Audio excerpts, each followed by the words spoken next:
talk to me so you can see oh, what's going on, what's going on, what's going on, yeah, what's going on, oh, what's going on, what's going on. All right, so that is what's going on. So I decided to play some Marvin Gaye to get you guys in the mood for what's going on with Harris. I do have some nuts and bolts. So we have December 10th is the board meeting for Harris Elementary for Harris Recognition Night, and we will be honoring teachers at Harris who have been working at Harris for 15 years or more. So there's an extensive list of people who've worked in the building at Harris for 15 years or more. We met a leadership team earlier in the year and decided that that would be a good recognition night. Some people thought, well, what about people who've been in the district like a long time but not at Harris for 15 years? We thought, well, that's good. We don't want to not honor them, but the district also honors those people at the back to school kickoff with the recognitions for years of service. So December 10th is a Thursday, and we would like you to come to the board meeting so we can honor those people who've been at Harris for at least 15 years. Another thing we're going to talk about tonight is our school improvement plan for the year. It is late in the year, but DESE released all of their MAP scores and everything like that really late, so that was super awesome. The short of it is that I will just go ahead and tell you that our 3 goals for the year, this year, are going to be, I have to take the hat off, sorry, it's distracting, a reading goal, a math goal, and then our behavior goal for the building. So we have, in 2015 and 16, our reading goal was at or above grade level. We had 76 to 78%. Our goal was met. So for 2016-2017, it was 78 to 80%. We're going to increase the goal to 80%. So that's good. The next goal is a sidecar goal, which is like just something that's part of it, is our homegrown students for Harris, which are students that have been at Harris from kindergarten up till now. They're not students that have just come in, they're students that have been with us the whole time. And we're going to increase their reading goal from 84 to 86%, reading at or above grade level. So that's also good.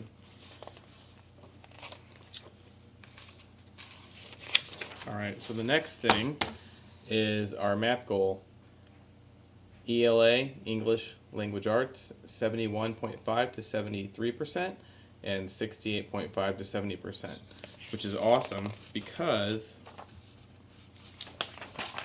now we're going to also have a sidecar goal for that to track our homegrown students and increase our homegrown students from ELA 80 to 82% and math 82 to 84%. So that's good.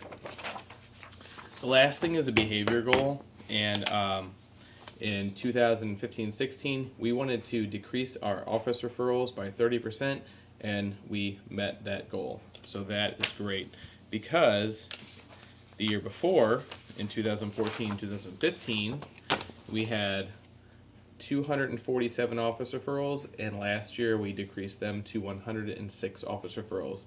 And this is supposed to be like fireworks. Send up the fireworks. Wahoo. Go unicorns, right? Okay. So I decided that I wanted to actually track how we would be able to track the positive office referrals and see if we were truly being like a PBIS community with 4 positives to every negative. And so our other goal is to 2016-2017 behavior goal, track positive office referrals to see if we are truly a 4-to-1 school. Obviously, I cannot spell we as in wa, so you get to see that. And for our first trimester update, we have 105 office referrals that are positive. So 105 positive office referrals, which blows away the 4-to-1 concept. And I think what's neat about that is that it's not something that's pressured. It's not something that we're asking teachers to do. They just do on their own. So when we think of 4-to-1, the positive office referral really, really benefits the students.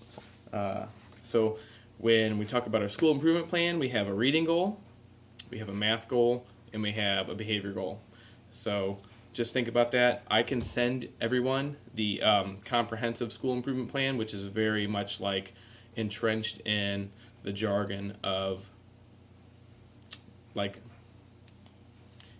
it's a lot more technical than this. So I just thought I'd just write it down. I can send it to you, and it'll be easier to see using paper than just reading through the jargon. The next thing is 4th grade Harris Ambassadors. We'll be starting that when we come back from Thanksgiving. I'd like to start talking to the 4th grade students Thursday and this Friday coming up, not Thursday, I'm sorry, this Friday coming up and next Monday about who's going to be in those classrooms in kindergarten, 1st and 2nd. And then when we come back from Christmas, or not Christmas break, sorry, Thanksgiving break. Thus far, I feel like 3rd grade's done a great job, so we're just going to branch off with that. So if you are a 4th grade teacher and you have students who are going to be leaving, we'll be in touch with you. Kindergarten, 1st and 2nd grade, we have already shared that document with you, so if you can just highlight those kids that you'd like to have in your room. You don't have to take on everybody, it's fine. If you leave some off, we'll place them. If they don't make it this round, they'll make it the next round. The next thing is the full moon. It's a big deal.